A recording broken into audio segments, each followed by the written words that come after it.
Shame kills more men than anything else on this fucking planet.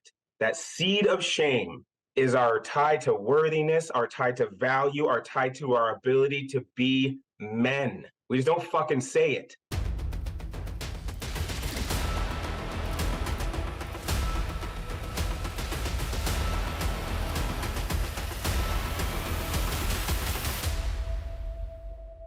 What is up, internets? Welcome to Self-Defense from All Angles.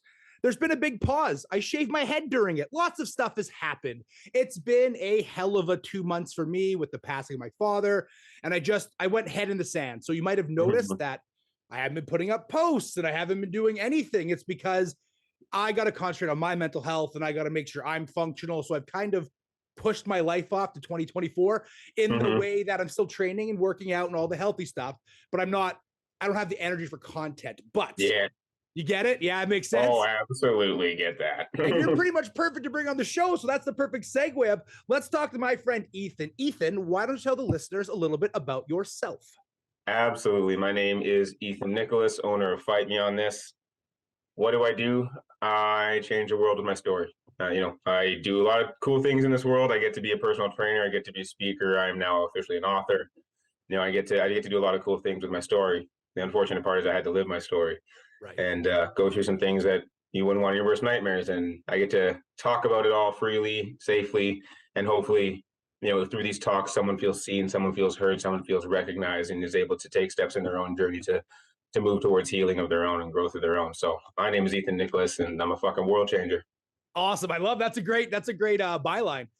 I was telling Ethan before the show started, because of course you don't get to see everything, that the next few guests are going to be kind of based on mental health. And Ethan's gonna be the first one speaking because I've met Ethan once in person, but we followed each other online for a while. I love what he's doing and I love his message, so I brought him on. So Ethan, why don't you tell us your story, especially when it comes around like the self-protection / violence side of things, if you don't mind. Yeah, absolutely. My story, for those of you that don't know it, starts at 5 years old with 10 years of child abuse. Basically being in a relationship with a parent is quite horrific, and lots of things happened and lots of early needs were unmet. Things with my mental health, things with my physical brain development, with my emotional development. Obviously, early on in life, I learned a lot of things backwards. And through that, when I finally, realized something was wrong and put my abuser in jail, to be free from under the foot of something like that, for those of you listening that know what it's like to escape your abuser, can be both incredible and horrifying at the same time, because though it's great to not be being hurt anymore, you don't really possess the skills necessary to function as an individual in society when you've never been an individual before. So for me, I ran to the first place that felt like home, and that was partying. It was house parties and it was violence. Immediately, it was violence. I hated the world and I didn't know why. And at a house party, someone said the wrong thing, and in protection of other people in the house, I chose to unleash, at that point, 15 years of holy shit on somebody, and earned my title immediately as Big Black Ethan, and immediately was asked to start bouncing house parties and making money as a hired hand to be a problem solver. It escalated so quickly. I found something that needed me, that fed the hatred, that fed this thing, and at the same time gave me protection that I'd never had. And I'm coming from a place where I didn't have a father, I didn't have a mother, my family didn't protect me, my teachers didn't protect me, the doctors didn't protect. Not a single person in my life saw that a switch flipped and I was different, and all of these acting outs. And I'm going to talk about that at length, so we're going to skip to the back part. Sure. When I finally found somebody that said, "Yo, we want you." Yeah. Oh, to be wanted. Right. When you have nothing. Oh, to be welcomed with open arms, even if those arms mean you have to use your fists. People don't understand why it's so easy to go to that life. Well, when you don't know love, the closest thing to it is desire, is lust, is the need for. I had a skill set. I was huge. I was probably 250 pounds at that time. I was the angriest motherfucker walking, and I had morals. Yeah. The last one was the most important, because it wasn't that I was fucking people up for fun. It was, if you came into my domain and tried to ruin the time or bodily harm of everybody else, I was going to stop it from happening. That made me go right into making money to deal with people like my parents. if you were touching somebody and somebody had the right amount of money, you could come and make a phone call, or you could come to a house party and find Big Black Ethan. And there's a problem solving skill that I have. And if someone's doing you that kind of harm, the retribution that comes from somebody like me is far more justice than the system that's in place. And we could talk about that at length. You and I both fucking know. I can say it, 10 years of abuse, my abuser got 2. So when there's no justice, yeah, we can talk about that later, because to this day, if I saw him, he would die on the spot. right. That doesn't go away. It just doesn't. So back to that is, I chose gangs and violence. I chose drugs. I chose being wanted for what I could do, because at least I was wanted. Right. And that was where my violence story began. I think what your tale speaks to so many things. Number one, becoming the person you didn't have. And with that, becoming the person you didn't have, but making that up as a kid, like not knowing what that would actually look like. Right. And I find that a lot of people, there's this whole talk about toxic masculinity, and there is toxic masculinity. There are people that don't understand it. And that usually comes from people that didn't have a father or a role model. They make it up in their head what it's supposed to look like. I come from a very similar place where my dad lived very far away. So I had the lessons, but I didn't have the practice, right? It's like reading a book and then never doing anything in it. Like, you don't actually know it. So yeah. Very similar, right? I was very good at violence. I could take a hit from my past. I was a friendly guy, but in the same thing, I had these morals, and I always justified violence as I was doing it to protect. But then in the long run, I realized I just liked it. I just wanted to fuck someone up. Yeah, it felt good. It felt good to be. Someone else has to hurt. If I hurt this goddamn much, if you even hint that you're a bad person, I'm hurting you. Because you deserve it. Yeah. Because someone's gotta. Because he didn't. My abuser didn't. Right. Like, I don't, and this is to every, now hold on. Oh, this is to everybody.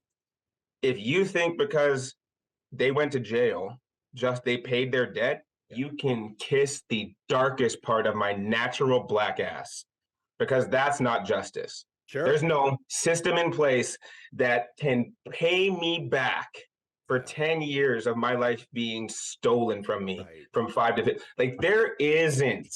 Yeah, no. Until he dies and stops breathing, and you Christians can suck it too, until he dies and stops breathing, I don't fucking care. It's not fair. It is not justice. For the amount of times that I've wanted to take my own life, for the amount of times I have tried to take my own life because of what was done to me, it's not justice. Yeah.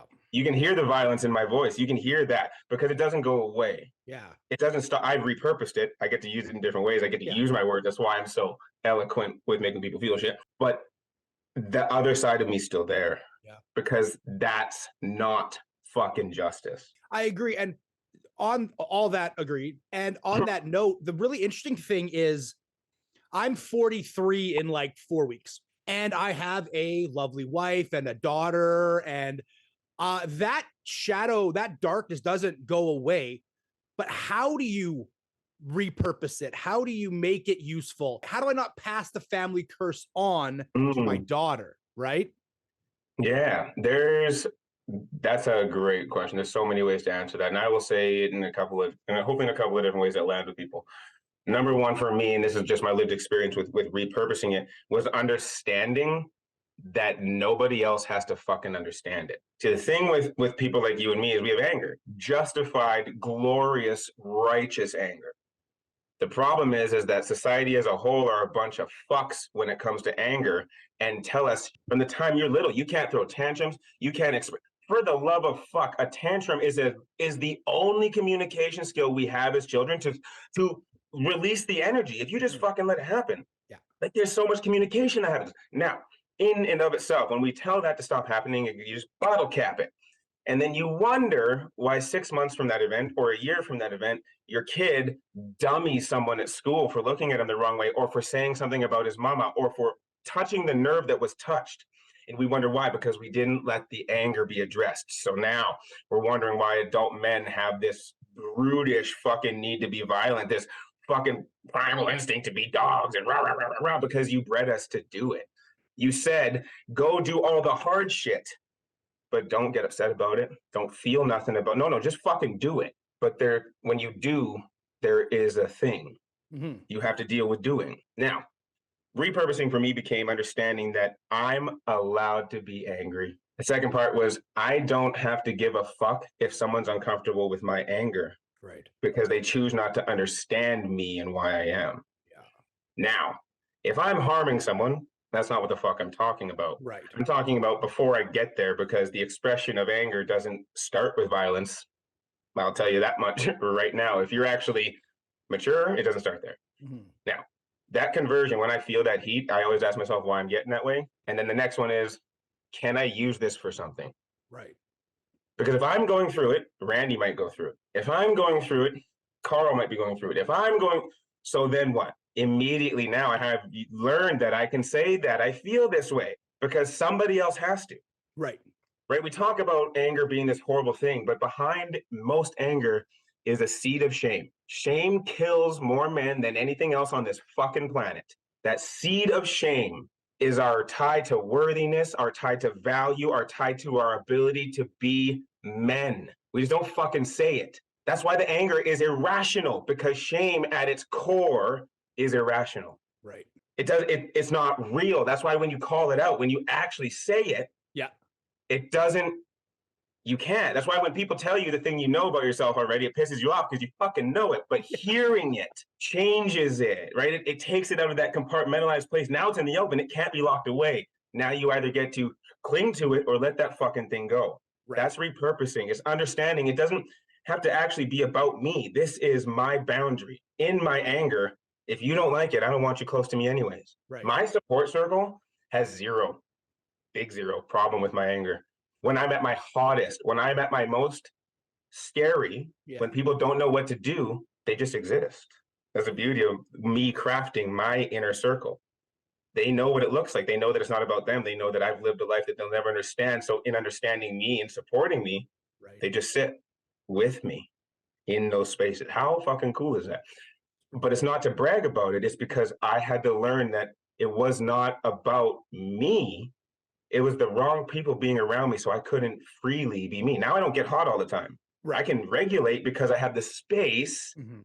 to know that I'm not going to have to fight somebody and defend myself while getting angry. I think this brings up a lot of cool stuff when it comes to self-defense. So one of the 3 pillars of self-defense that I teach is community, and how important your chosen community is to keeping you safe, regulating you when you're in a bad spot. Because why I think this conversation is powerful is every time somebody comes on this show, usually they're coming from a place of solving the anger already or eliminating it, and they're not talking about living with it and being in it.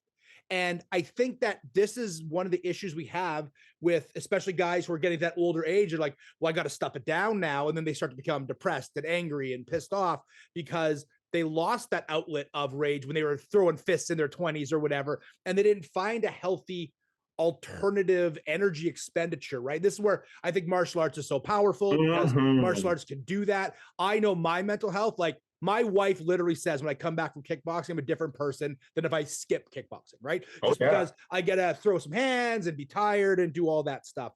We say that mental health is self-defense, but also it's self-defense from yourself because you're not always the hero in the story. You can fuck up. You can cause a fight. You can talk yourself into shit that wasn't going to happen. And we tend to ignore that in the self-defense space of I'm always right and they're always wrong. There's been plenty of times I was talking when I should have been listening, right? There's been plenty of times where things have gone wrong. And I love that you're addressing that. You know, anger and shame, these are healthy, real human emotions that deserve to be aired out, that need to go somewhere and do something. And we put too much emphasis on verbal expression and almost nothing on physical expression. Right? Yeah, like, oh, so good. It's so good because I have a therapist. I'm not saying don't talk. I've had a therapist for 7 years. At my darkest moments, I see him every week. Like he makes sure to clear schedule for me so that I can, it's a part of it. He's a very fucking integral part. But even he says, you have to move, dude. Like, and it's not just training. Like this is how I was able to redo my entire business. Like COVID happened and I was still like 250, 260 back then. I lost 100 pounds over COVID because that made more sense to me.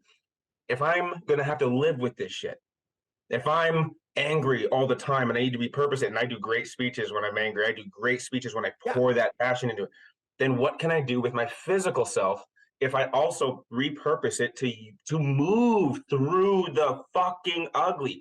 If you're trying to crawl through hell mentally, who the fuck told you you're not gonna have to crawl through hell physically? The coolest, like when you make that happen, those two things are so much easier to handle. If I'm putting 6 hours of hating my boss into my bar when I deadlift it because he reminded me of a parent that wasn't there, and the tie is so easy to make, and then all of a sudden at the end there's 400 pounds in the air and I'm going, oh, I'm up here, I did that. Right? Not only did I use something that's been weighing me down for good, I did that. How cool is it and how empowering is it? We're talking about mental health. To every single time you're in the gym and you're in my gym, you're going to PR somewhere because everyone pays attention. Whether it's one more second, one more hold, one more rep, one more pound, one more fucking distance. All of those micro wins matter because we're so goddamn worried about celebrating $1 million over there that we missed the first dollar ever won. Right.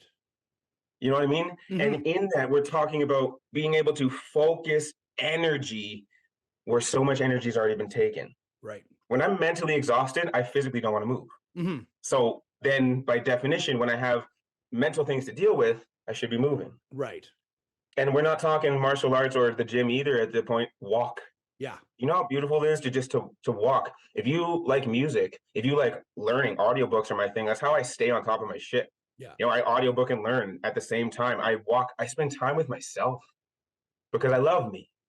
That part of this learning to use the anger shit is understanding that I love that I get 0 to 100. I don't have to be afraid of my own anger anymore because people don't make me afraid of my anger anymore. I get to love me for being able to be the protector at will, no matter how many bad things have happened to me. Being the protector, I still run into that fucking fire. Like I love that about me, even though it's terrifying for people. I've lost friends in my group because I'm that person. That's okay. Please, I love you guys still. I'm just not for your immediate circle. That doesn't mean that if you called me, I wouldn't come. Right. I love that. That's why spending time with yourself is so goddamn important, because shame is someone else's opinion of you. It's never yours. Someone else said that to you. Right. Someone else put that seed in there that you aren't the thing that they, you know what I mean? So then how am I supposed to fucking get through it if I'm constantly listening to other people? Right. I got to go figure out what voice is mine. Yeah. Even if it's the angry voice. Right. Even, especially. Yeah. Because at that moment I can listen and hear why I'm so goddamn upset with the world and myself. Right. Because 9 times out of 10, I'm so mad that I didn't just fucking say it. How many times have you been like, I should have just said that? Why didn't I felt it. Why didn't I just say it? Maybe because I couldn't have said it nice. I was just going to say it mean, but then say it. Right.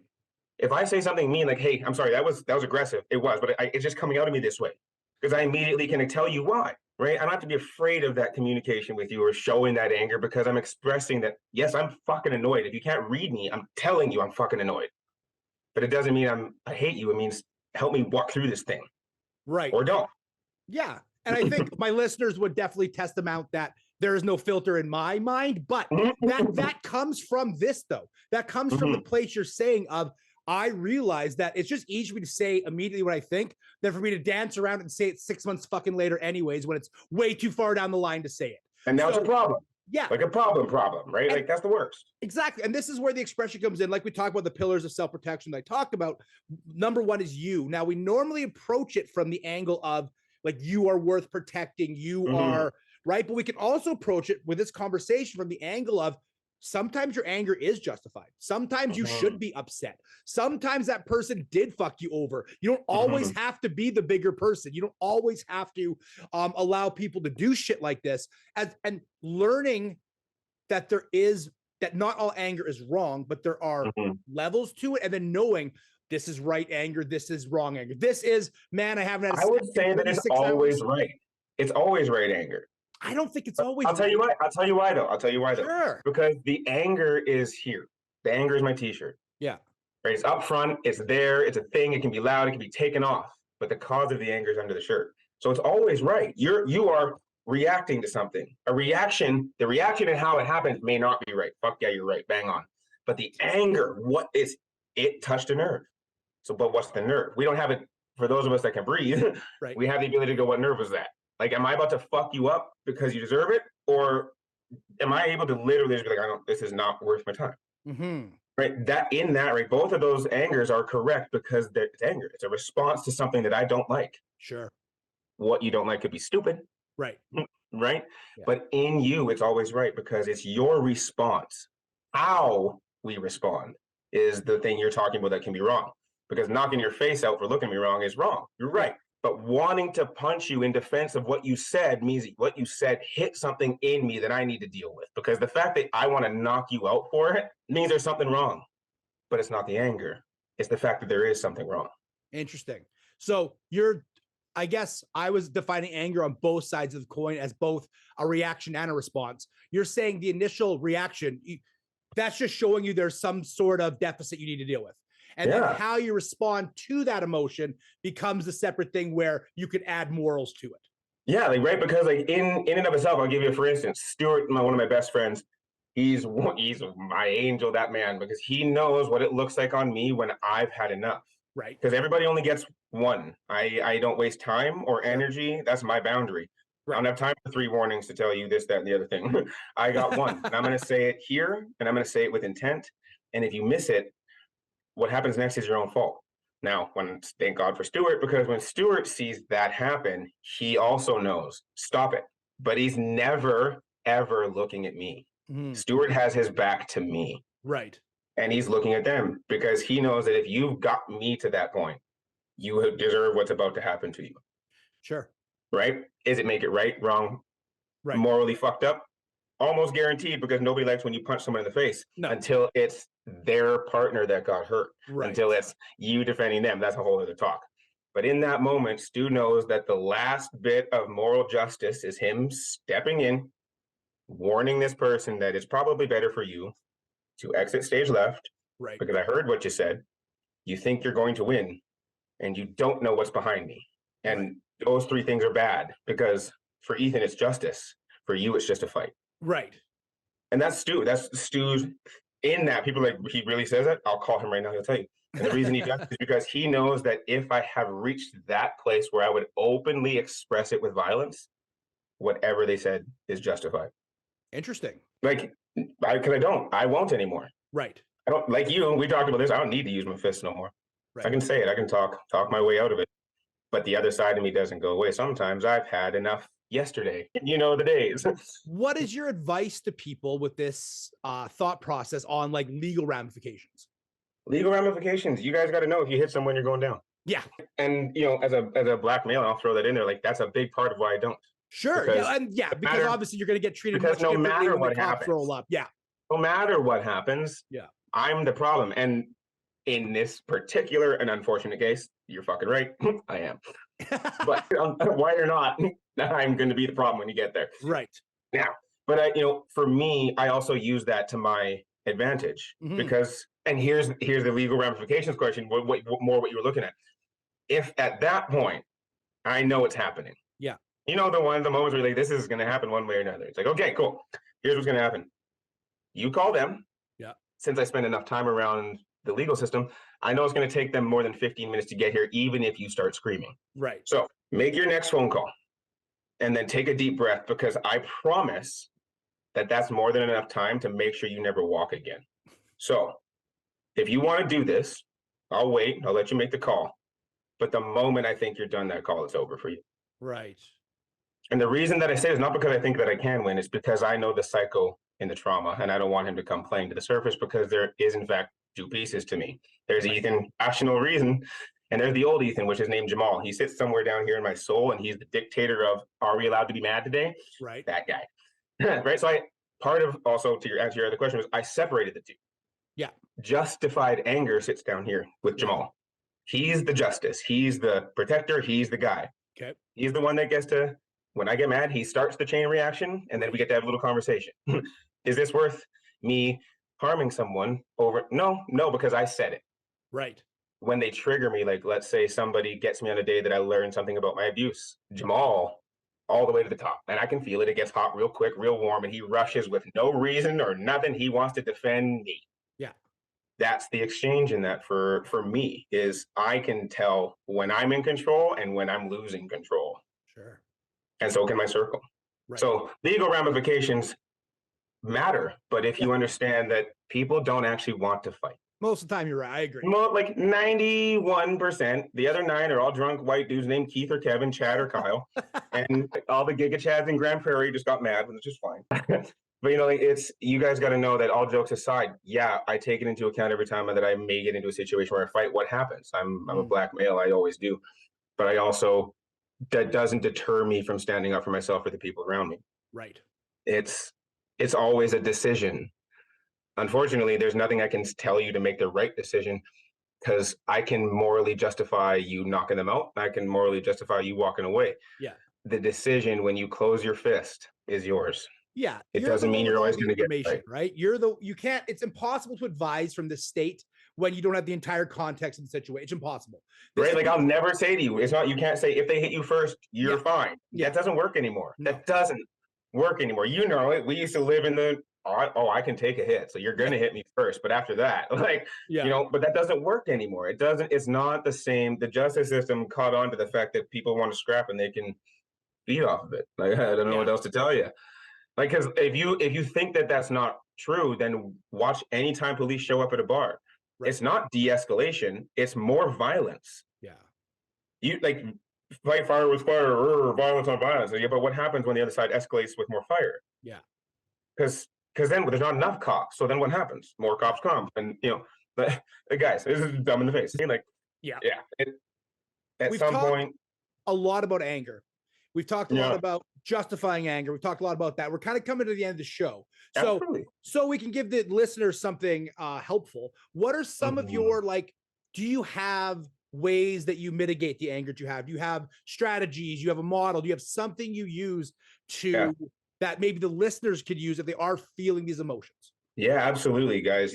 Number one, learn your own Richter scale. Like I talked about Jamal, like I separated my anger because of how much flows through my body. I have tons of it, and we can have me back and we could talk about that at length. Separating the two meant I knew that there was 2 feelings that would alert me that something was wrong. Yeah. It's down here. I'm pointing near my stomach. This is just where I say my soul is. This is the brain body connection. When that gets hot, I know Jamal's fucking pissed. And there's some sort of righteous in it, because if it triggers him, he has his right. That's how I know it. But then I get to ask the why.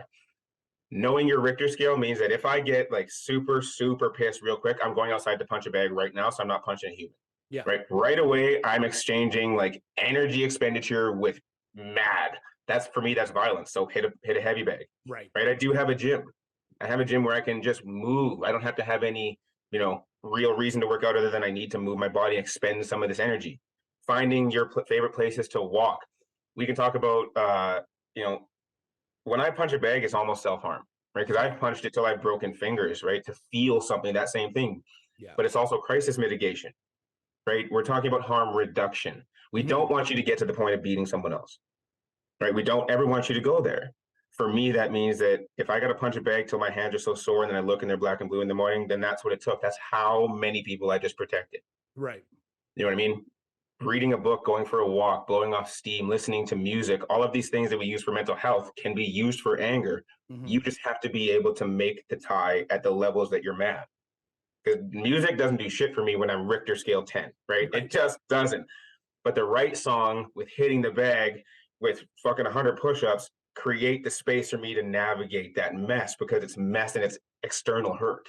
Right. You know what I mean? It creates the space to draw brain from body and go, what the fuck is going on? Right. So anytime that you can move through anger, do it. I like the thought process of different levels of anger would then give you different responses to deal with that anger.